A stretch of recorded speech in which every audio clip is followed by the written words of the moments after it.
IPA, tema 4, subtema 2, pembelajaran 1 dan 2, keseimbangan dan pelestarian sumber daya alam. Pada hari ini, kita akan belajar mengenai dua materi utama. Yang pertama, mengenai kegiatan nelayan menangkap ikan. Di sini kita akan belajar bagaimana para nelayan menangkap ikan, baik secara tradisional ataupun secara modern, beserta alat-alat dan cara-caranya. Kemudian yang kedua, kita belajar mengenai jenis-jenis dan pengolahan barang tambang. Penerapan teknologi pada pemanfaatan sumber daya alam. Setiap pekerjaan membutuhkan usaha dan keuletan, termasuk pekerjaan sebagai nelayan.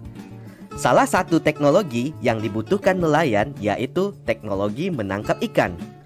Teknologi yang digunakan untuk menangkap ikan yaitu teknologi tradisional dan teknologi modern.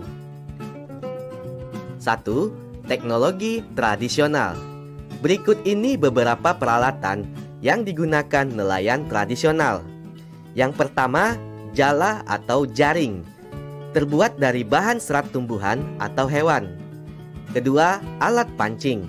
Alat pancing tradisional terbuat dari kayu yang dikaitkan dengan tali dan mata pancing. Yang ketiga, bubu. Alat ini terbuat dari bambu yang dianyam berbentuk bulat panjang dan ditenggelamkan di dasar sungai atau laut. Yang keempat, tombak. Alat ini terdiri dari sebatang kayu, tali penarik, dan mata tombak. Tombak dilemparkan ke dalam air, kemudian tali penarik ditarik jika sudah mendapatkan ikan. Teknologi yang kedua yaitu teknologi modern. Berikut ini beberapa peralatan yang digunakan nelayan modern. Pertama, radar. Alat ini digunakan untuk mendeteksi kumpulan ikan. Alat ini membantu nelayan menemukan perairan yang terdapat banyak ikan. Yang kedua, pukat. Pukat dapat menjaring ikan lebih banyak dibanding jaring tradisional. Ketiga, racun. Racun merupakan zat pelemas untuk ikan yang terbuat dari tumbuhan dan bahan kimia. Selanjutnya, bom. Merupakan bahan peledak yang diledakkan di dalam laut untuk menangkap ikan. Perbedaan dan persamaan nelayan tradisional dan modern. Nelayan tradisional menggunakan perahu layar dan menggunakan peralatan tangkap yang masih sederhana. Sedangkan nelayan modern menggunakan perahu bermesin, menggunakan peralatan tangkap modern, memanfaatkan gelombang suara atau sonar. Persamaan dari nelayan tradisional dan nelayan modern yaitu sama-sama mencari ikan, menjual ikan untuk kebutuhan sehari-hari, dan sama-sama mengandalkan perkiraan cuaca dan gelombang laut. Dampak pemanfaatan teknologi bagi keseimbangan alam. Dampak positif penggunaan teknologi yaitu: pertama, teknologi tradisional. Dampak positif dari teknologi tradisional tidak merusak ekosistem. Kemudian, bahan dan alat yang digunakan mudah didapat. Selanjutnya, dampak positif dari teknologi modern. Hasil tangkapan nelayan lebih banyak. Yang kedua, menghemat waktu dan tenaga karena menggunakan peralatan canggih.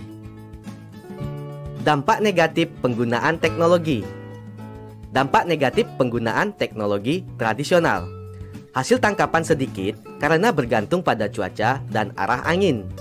Yang kedua, menghabiskan waktu dan tenaga karena peralatan masih sederhana. Dampak negatif dari teknologi modern yaitu merusak lingkungan jika digunakan secara berlebihan. Menghabiskan biaya karena alat yang digunakan dibuat oleh pabrik. Beberapa teknologi penangkapan ikan sudah dilarang penggunaannya. Contohnya penggunaan bom dan pukat harimau. Akibat penggunaan bom ikan. Bom mengandung bahan kimia yang dapat mencemari laut.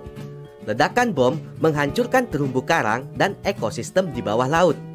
Ledakan bom membunuh semua hewan laut di sekitarnya, termasuk anak-anak ikan dan terumbu karang. Penggunaan teknologi yang dilarang penggunaannya yaitu pukat harimau. Akibat penggunaan pukat harimau. pukat harimau yang besar dan berat dapat merusak terumbu karang dan ekosistem laut. Hewan laut lainnya ikut terjaring sehingga jumlahnya semakin berkurang atau punah. Anak ikan ikut terjaring sehingga mengganggu kelestarian berbagai jenis ikan. Hal-hal yang perlu diperhatikan supaya keseimbangan alam tetap terjaga. Yang pertama, tidak menangkap ikan secara besar-besaran. Kedua, tidak menggunakan bahan peledak atau racun. Tiga, tidak menggunakan pukat harimau. Dan yang keempat, memperhitungkan daur hidup ikan. Berikutnya kalian bisa buka halaman 60. Jenis-jenis barang tambang. Barang tambang yang akan kita pelajari hari ini ada 5. Yang pertama, batu bara. Kedua, minyak bumi. Ketiga, gas alam. Keempat, logam. Dan yang terakhir, mineral. Batu bara adalah barang tambang yang terbentuk akibat pembusukan dan penimbunan sisa tumbuhan selama ribuan bahkan jutaan tahun. Seperti yang ada pada gambar, batu bara banyak digunakan sebagai sumber energi pembangkit listrik untuk zaman dulu. Akan tetapi untuk sekarang sudah ditinggalkan karena banyak menimbulkan polusi. Selain untuk sumber energi, batu bara juga digunakan untuk bahan-bahan lainnya seperti nilon, cat, dan sebagainya. Minyak bumi. Minyak bumi diambil melalui proses pengeboran di daerah lepas pantai, di darat, atau perairan dangkal. Sebelumnya kalian juga sudah belajar mengenai minyak bumi. Minyak bumi berasal dari sisa-sisa makhluk hidup yang hidup jutaan tahun yang lalu dan tertimbun di dalam perut bumi. Nah, minyak bumi yang sudah diambil dari perut bumi tidak bisa langsung digunakan. Minyak tersebut disebut minyak mentah. Untuk bisa digunakan, minyak tersebut harus disuling. Nah, proses penyulingan minyak mentah seperti berikut. Minyak tersebut dipanaskan dan menghasilkan berbagai jenis minyak. Ketika dipanaskan mencapai 100 derajat Celcius akan menjadi LPG. Ketika dipanaskan mencapai 150 derajat Celcius menjadi bensin.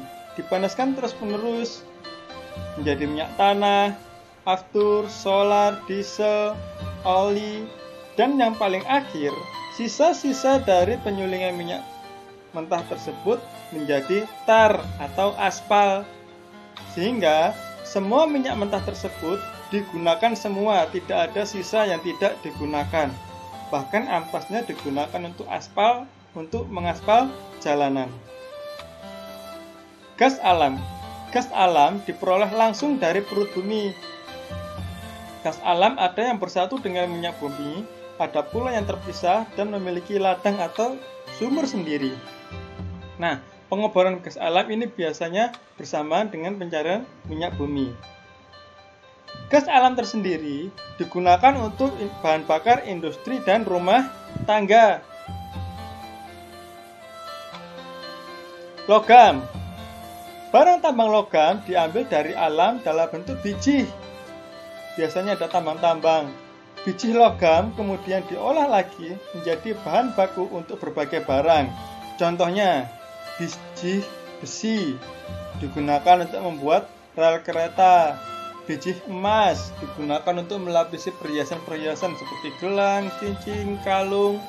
Kemudian ada aluminium, biji aluminium digunakan untuk pelapis sendok garpu dan berbagai jenis barang lainnya. Nah, yang terakhir, mineral. Mineral banyak ditemukan secara alamiah. Biasanya ditemukan di sekitar daerah pegunungan.